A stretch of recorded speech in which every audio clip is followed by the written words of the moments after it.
last words, my friend.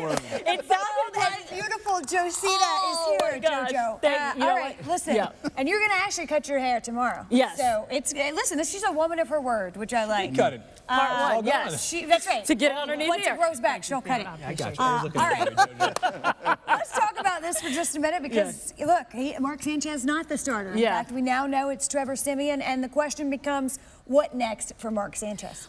If the Broncos trade Mark Sanchez, they automatically owe the Philadelphia Eagles a 7th-round draft pick. So you'd have to think that they want something back that's a little bit better, because otherwise just you release him and then they don't owe the Eagles that 7th-round draft pick. If the Broncos cut him... Had 4 valuable quarterbacks. That's right. Even though they've only got 3 left. If they end up with something for Sanchez, too. You got to figure, if anything else happens over the weekend, Mark Sanchez's name's going to continue. That's true. And, Joe, if you're working the phones in Denver, if you're running that team, what do you want in exchange to make this worthwhile for you? Well, as Adam said, anything better than a 7 is a win, no matter what. And obviously they're going to try to get as much as they can, if they can get anything. So, we'll have to see what happens with this. Still make a change on that Monday and Tuesday.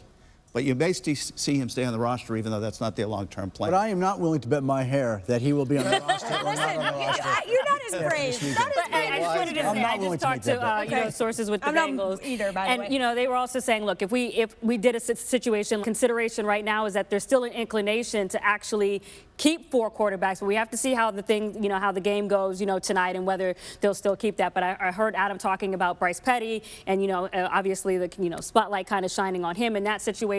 But as of right now, it's not an absolute chop of all of 1 or 2 of those guys. How much do we see from Paxton Lynch tonight? Wouldn't be surprised if it's the Paxton from Paxton Lynch. And the more reps he can get tonight, the more valuable they believe it will be for him. And there's no reason to dangle Mark Sanchez out there tonight when you know that you're going to be entertaining trade offers with him, and you know that Trevor Siemian's a starter. So to me, it's the Paxton Lynch show tonight. The only way he doesn't play the whole game, in my mind, is if the mismatch of the offensive line is allowing too much pressure, and they start to get worried about, are these reps really as valuable as we think with him getting assaulted like this?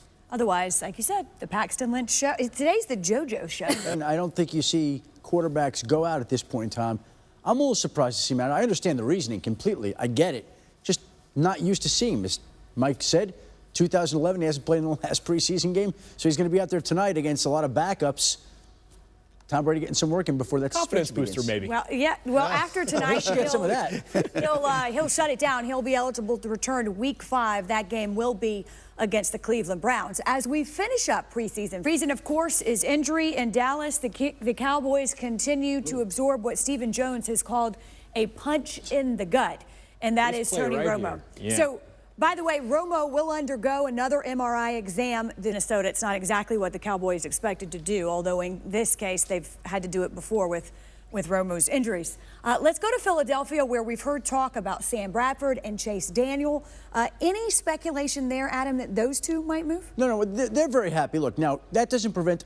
But if he gets hurt, which of these 3 gives us the best chance to stay competitive and repeat as a double-digit win team this year?